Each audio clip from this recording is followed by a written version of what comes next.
संस्कृताय मित्रों आज हम आपको यूपी टीजीटी हल प्रश्न पत्र 2010 का लेकर आए हैं और प्रश्न संख्या देखिए 46 है। 2010 का भाग 1 हमने करा दिया है।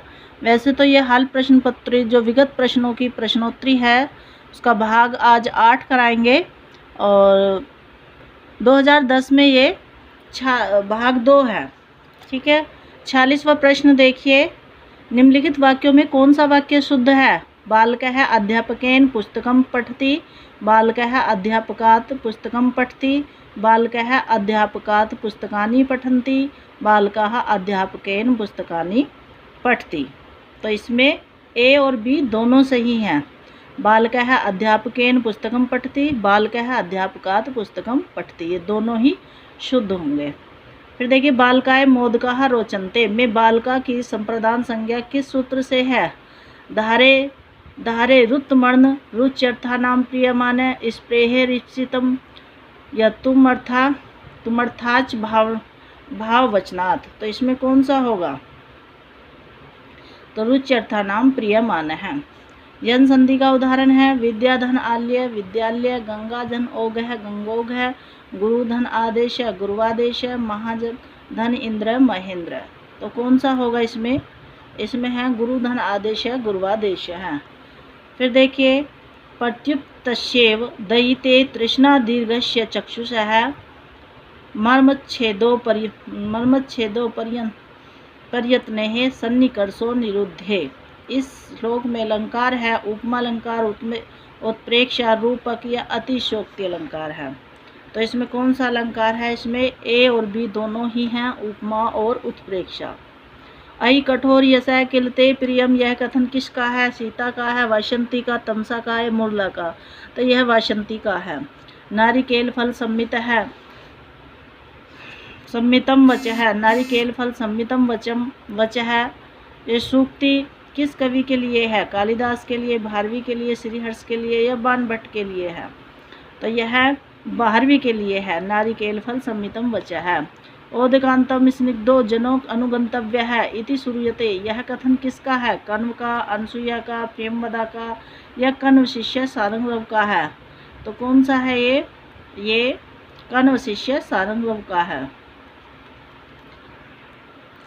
आश्चोत्तिनम नु हरिचंदन पल्लवानाम में न्यू किस अलंकार का वाचक है? उत्प्रेक्षा, उपमा, अतिशयोक्ति या संदेह। आश्चोतनम न्यू हरिचंदन पल्लवानाम में न्यू संदेह के लिए है। ठीक है। निरंद्र बाल कदली में निरंद्र का अर्थ क्या है? कृपा है या केला या सघन या सीधा। तो निरंद्र बाल कदली में निरंद्र का अर्थ सघन है।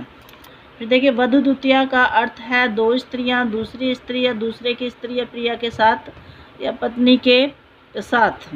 तो ये प्रिया के साथ या पत्नी के साथ है, डी वाला सही होगा। यक्ष का प्रवास कितने दिनों का था? 5 वर्ष का, 3 वर्ष का, 1 वर्ष का या 3 मास का? तो 1 वर्ष का था। कृत प्रणाम है में कौन सा समास है? कृत प्रणाम में कौन सा समास है? तत्पुरुष है, कर्मधारय है, द्वंद्व है या बहुव्रीहि समास है? तो कृत प्रणाम में बहुव्रीहि समास है। मित्रों, ये मोस्ट इम्पोर्टेंट आपकी ये विगत प्रश्नों की प्रश्नोत्तरी चल रही हैं। इन्हें ज़्यादा से ज़्यादा शेयर करिए और आप भी कंटिन्यू रहें। ठीक है। कुछ प्रॉब्लम के कारण हम बीच बीच में 1-2 दिन की गैप हो जाता है, जैसे कि कल कुछ लाइट की प्रॉब्लम थी यहाँ पर, इसलिए। और अब देखिए, कोशिश तो करते हैं कि लगातार रहें, कंटिन्यू ही रहेंगे और आप भी कंटिन्यू रहे ताकि आपकी टीजीटी की तैयारी अच्छी से रहे। और इसके बाद अब हमारी ये विगत प्रश्नों की प्रश्नोत्तरी हम जैसे अब स्टार्ट किस तरीके के पेपर में क्वेश्चन आते हैं उसको देखकर चल देंगे। फिर इसके बाद हम प्रश्नोत्तरी को भी लेकर चलेंगे। जैसे कि हमने अभी एक कमेंट्स आया था कि अभिज्ञान शाकुंतलम की जैसे कि आपने प्रश्नोत्तरी कराई है, इसी तरीके से आप प्रत्येक सब्जेक्ट का भी कराएं तो सभी का होगा, प्रश्नोत्तरी सभी की होंगी। फ़िलहाल हम अभी टीजीटी की ये विगत प्रश्नों की प्रश्नोत्तरी हल प्रश्न पत्र है, इसको करा दें सभी को। उसके बाद आपको जैसे हमने अभिज्ञान शाकुंतलम में प्रश्नोत्तरी कराई थी उसी प्रकार से कराएंगे। तो प्रश्न देखिए फिर अभी कृत प्रणाम में कौन सा समास बताया था? बहुब्रीहि समास। फिर देखिए वनेचर में कौन सा प्रत्यय लगा है? घै, श, ट या मनिन है। तो कौन सा प्रत्यय लगा है? ये लगा है ट प्रत्यय। वनेचर में कौन सा प्रत्यय लगा है? ट प्रत्यय लगा है। ऐश्रोषम में कौन सा लकार है? लुंग लकार है, लोट लकार है, लिट लकार है या लंग लकार है? तो ये लुंग लकार है।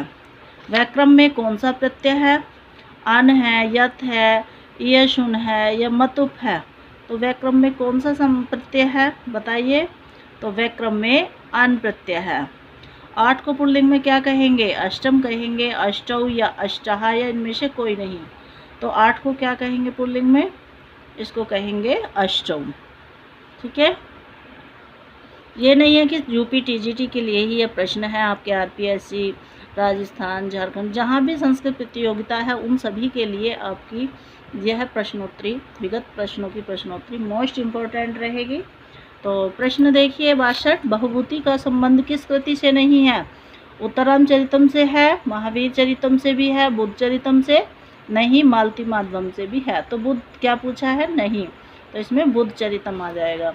दुष्यंत और शकुंतला की कथा महाभारत के किस पर्व में प्राप्त होती है? वन पर्व में, भीष्म पर्व में, आदि पर्व में या सभा पर्व में? तो दुष्यंत और शकुंतला की कथा महाभारत के आदि पर्व में प्राप्त होती है।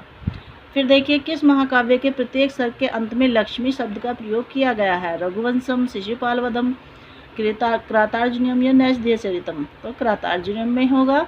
राजा ब्रह्मणाय गाम ददाति वाक्य में रेखांकित शब्द की संज्ञा बताइए। जो ये ब्रह्मणाय है ये कर्म है, कारण है, अपादान है या संप्रदान है? तो देखिए चतुर्थी विभक्ति लगी हुई है, तो ये संप्रदान है। अष्टाध्यायी के रचनाकार हैं कौन? भट्टोजीदीस्य है, भर्तृहरि है, वरदराज हैं, पाणिनि है।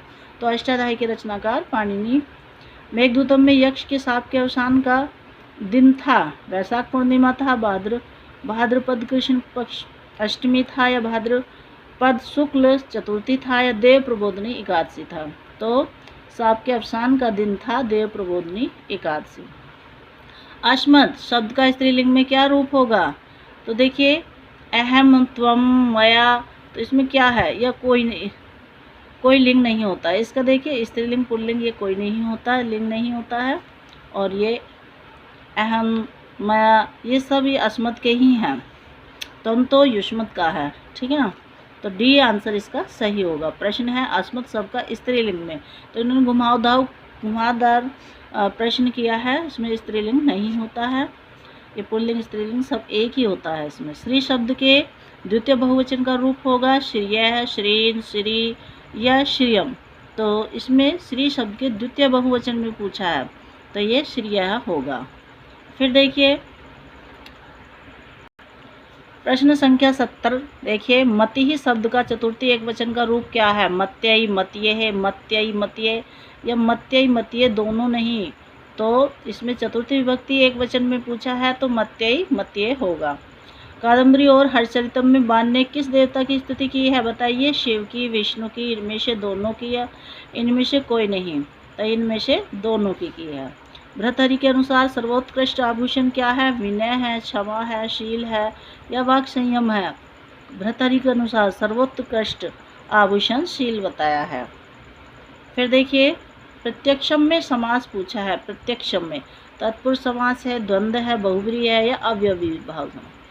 ठीक है, तो इसमें अवयवी भाव समास होगा। शुक के पूर्व जन्म का नाम बताइए क्या था? इंद्रायुध था, चंद्रपीठ था या पुंडरीक था, कपिंजल था? तो शुक के पूर्व जन्म का नाम पुंडरीक था। वीर रस प्रधान काव्य है उत्तर रामचरितम में, नैषधीय चरितम में या कुमार संभव में है? क्रातार्जुनीयम में। देखिए वीर रस जो है प्रधान काव्य क्रातार्जुनीयम में है। उत्तर रामचरितम में तो श्रृंगार है। तेन सुप्यते किस वाच्य का वाक्य है? कृतवाच्य, कर्मवाच्य या भाववाच्य? तो तेन सुप्यते इसमें भाववाच्य आएगा। ठीक है। कुबेर द्वारा यक्ष को शाप दिए जाने पर वह किस पर्वत पर जाकर रहने लगा? विंध्याचल में, अरावली में, आम्रकूट पर या रामगिरी में? कुबेर द्वारा यक्ष को शाप दिए जाने पर वह कौन? यक्ष। तो वह रामगिरी पर्वत पर निवास करने लगता है। और रामः गच्छति का कर्मवाच्य होगा रामः गम्यते, रामेण गच्छति, रामेण गम्यते या रामः गम्यति। इन्होंने कर्मवाच्य पूछा है तो ये रामेण गम्यते होगा। मित्रों बहुत ही अच्छी आपकी ये प्रश्नोत्तरी चल रही है, इसे ज़्यादा से ज़्यादा शेयर करिए, ठीक है, और ज़्यादा से ज़्यादा इसे लाइक भी करिए, न्यू है तो सब्सक्राइब करिए और कमेंट्स भी अवश्य करिए जैसे आप चाहते हैं प्रश्न को आगे बढ़ाने के लिए, प्रश्नोत्तरी किस तरीके की आप चाहोगे, जैसे आपके प्रश्न होंगे आपके उत्तर उसी तरीके से हम देते चले जाएंगे, ठीक है। कुंद का पुष्प होता है, लाल होता है, सफ़ेद होता है, पीला या बहुरंगी होता है। तो कुंद का पुष्प सफ़ेद होता है, ठीक है। कुंद का पुष्प किस में वर्णन है इसमें, ये मेघदूतम में 50वां पूर्व मेघदूत में इसका 50वां जो श्लोक है पूर्व मेघदूत में कुंद का इसमें वर्णन है। कुंद का पुष्प होता है जो सफ़ेद रंग का होता है, ये मेघदूतम से लिया हुआ है। निम्नलिखित में से कौन गीति काव्य का ग्रंथ नहीं है, कुमार संभवम, ऋतु संगारम, मेघदूतम या बी और सी।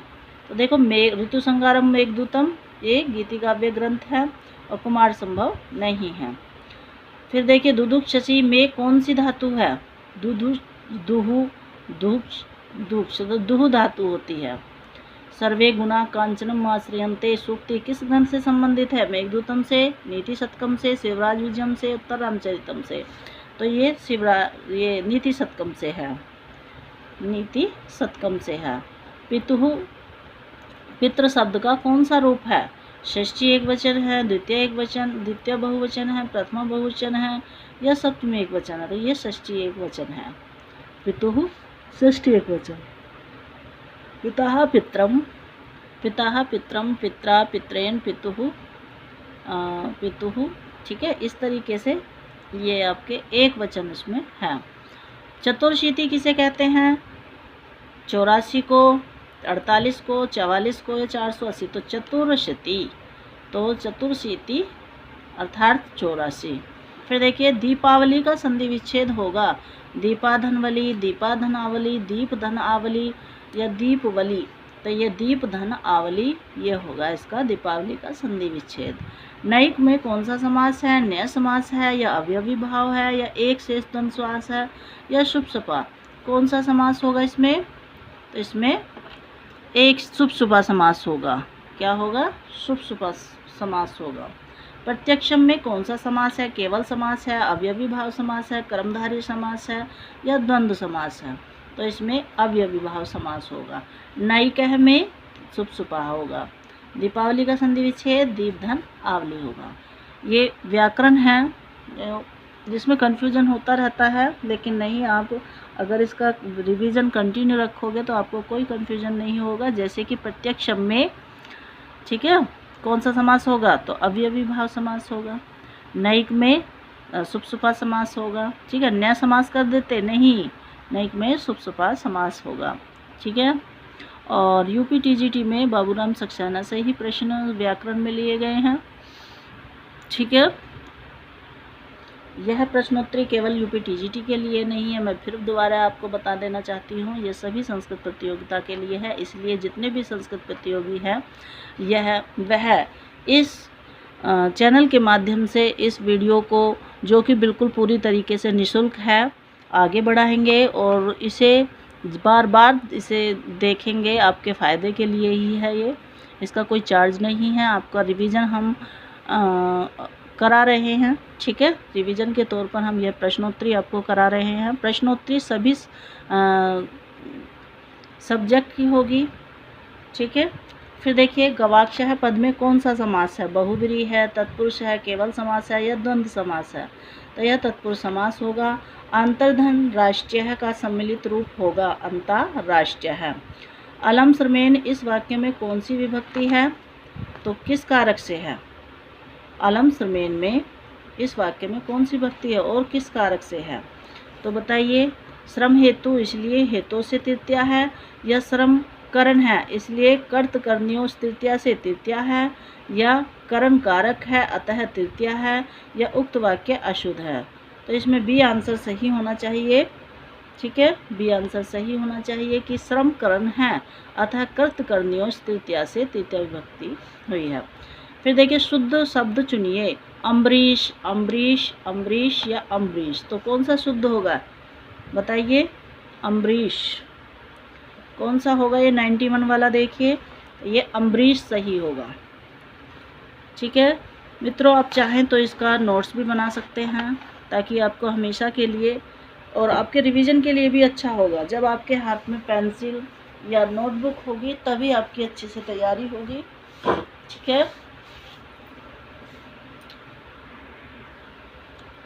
प्रश्न देखिए, अशुद्ध वाक्य चुनिए। बालकः चित्रम अवलोक्यते, चिंतकः आलोच्यति, तरुण वस्त्रम धरति, शाव स्वयं लेप्यति। तो कौन सा सही होगा? चिंतकः अशुद्ध पूछा है ना इसमें, अशुद्ध, तो चिंतकः आलोच्यति यही रॉन्ग है और यही इसमें अशुद्ध पूछा है तो सही है। शुद्ध शब्द सुनिए, क्योंकि अशुद्ध पूछा है तो अशुद्ध बताना होगा ना हमें, तो इसमें चिंतकः आलोच्यति।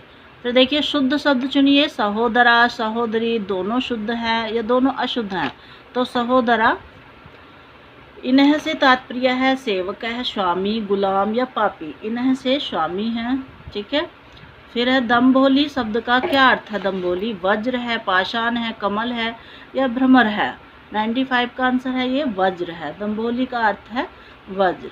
तो मित्रों यहीं तक हम ये वीडियो आज करा रहे हैं, कल इससे आगे की वीडियो कराएंगे। आज हमने थोड़ी बड़ी वीडियो करा दी है ताकि ज़्यादा से ज़्यादा शेयर करेंगे और आपके जैसे ही आप मतलब हमारे लिए आपका सहयोग होगा तो हम इसका टाइम भी बढ़ाते चले जाएंगे और आपका रिवीजन अच्छे से होता चला जाएगा। इसी के साथ मैं अपनी वाणी को विराम देना चाहती हूँ। नमः संस्कृताय, धन्यवाद।